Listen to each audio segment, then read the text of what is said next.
नमस्कार मित्रहो, आत्ताच्या घडीची सगळ्यात मोठी बातमी माझ्या हाती आहे. मुंबई पोलिसांवर माझा प्रचंड विश्वास आहे आणि ही जी बातमी आहे, या बातमीवरती माझी जी सूत्र आहेत, त्या सूत्रांनी मला शांत बसू दिलेलं नाहीये. मला प्रचंड खोकल्याचा त्रास होतोय. मी एकदा कॅमेऱ्यासमोर आलो, प्रचंड खोकला झाला म्हणून मी बाजूला गेलो होतो. पण खिशात बातमी आणि साप ठेवायचा नाही, असं गोविंदराव तळवलकरांनी सांगितलं होतं आणि त्यामुळेच मी आता तुमच्या समोर आलेलो आहे. ज्या संपूर्ण राज्य व्यवस्थेला आणि प्रशासनाला माणिकराव कुठे आहेत हे माहीत नाहीये, त्यांना माणिकराव कोकाटे कुठे आहेत हे मी सांगण्याचा या बातमीतून प्रयत्न करणार आहे. नमस्कार मित्रहो, मी राजेश कोचरेकर आणि आपण पाहताय आपलं आवडतं न्यूज पोर्टल टाइम महाराष्ट्र. मित्रहो, टाइम महाराष्ट्राने जे आतापर्यंत तुम्हाला सांगितलं त्यातल्या 98% गोष्टी जशाच्या तशा घडलेल्या आहेत. 13 मे 2025 ला आपण सांगितलं होतं तेजस्विनी घोसाळकर भाजपमध्ये जाणार. परवाच्या दिवशी ती घटना घडलेली आहे. आज मी आपल्याला सांगतोय माणिकराव कोकाटे हे वांद्र्याच्या पंचतारांकित लीलावती रुग्णालयामध्ये दाखल आहेत. पोलिसांकडे याबाबतची माहिती नाही असं जरी भासवलं जातंय, तरी एक मुंबईचे माजी पोलीस आयुक्त या लीलावतीच्या व्यवस्थापनावरती आहेत, जे स्वतः एक ब्रँडेड IPS अधिकारी म्हणून ओळखले जातात. त्यांच्याच नेतृत्वाखाली आणि अधिपत्याखाली असलेल्या लीलावती रुग्णालयाच्या अतिदक्षता विभागामध्ये 609 क्रमांकाच्या कक्षामध्ये माणिकराव कोकाटे हे दाखल असल्याची माझी अत्यंत विश्वसनीय माहिती आहे. कदाचित ही माहिती चुकीची निघावी म्हणून त्यांचा 609 हा क्रमांक बदलण्याची शक्यता आहे. पण इतक्या मोठ्या रुग्णालयामध्ये एखाद्या रुग्णाची जी हिस्ट्री किंवा त्याचा इतिहास वगैरे बघितला जातो, तशा पद्धतीचा या आधी माणिकराव कोकाटे यांना इथे कोणत्याही गोष्टीसाठी दाखल करण्यात आलेलं नव्हतं.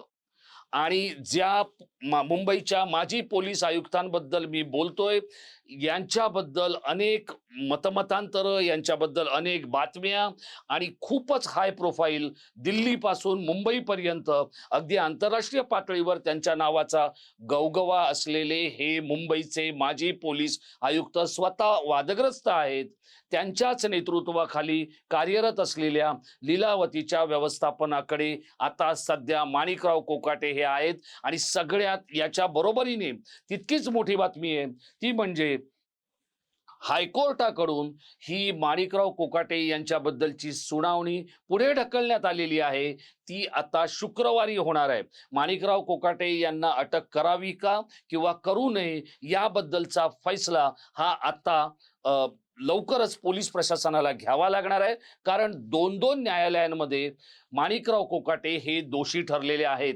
1995 साली माणिकराव कोकाटे यांनी 4 सदनिका, ज्या अर्बन लँड सिलिंग ऍक्ट, मुख्यमंत्री स्वेच्छा कोट्यामधून ज्या सदनिका वितरित होतात, त्या सदनिका 4 सदनिका ढापल्याचा आरोप 2 न्यायालयांनी त्यांच्यावर केलेला आहे. याच्यामध्ये त्यांचे भाऊ सुद्धा दोषी आहेत आणि माणिकराव कोकाटे यांच्या विरोधात तत्कालीन मंत्री तुकाराम दिघोळे यांनी ही याचिका दाखल केली होती. 30 वर्षानंतर त्याचा निकाल लागलेला आहे. माणिकराव कोकाटे हे सध्या क्रीडा मंत्री आहेत.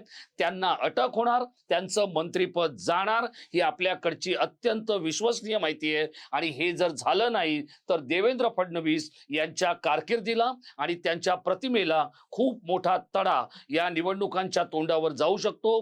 त्यामुळे मुख्यमंत्री प्रचंड संतापलेले आहेत आणि आता एकनाथ शिंदे यांची शिवसेना प्रेक्षकाच्या भूमिकेत राहून या सगळ्या गोष्टी पाहते. आपल्याला जर माणिकराव कोकाटे कुठे माहीत नसतील तर तुम्ही टाइम महाराष्ट्राने दिलेल्या बातमीवर मागोवा काढत जाऊ शकता.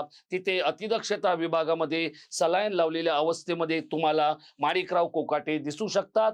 ICU 609 @ माणिकराव कोकाटे. पुढची माहिती मी घेऊन येणार आहे, इतकी स्फोटक असणार आहे ती. आपण कुठेही जाऊ नका. टाइम महाराष्ट्र बरोबर सतत कनेक्ट राहा आणि आपण स्वतः तर राहाच, पण आपल्या प्रियजनांना सुद्धा कनेक्ट राहायला भाग पाडा. धन्यवाद.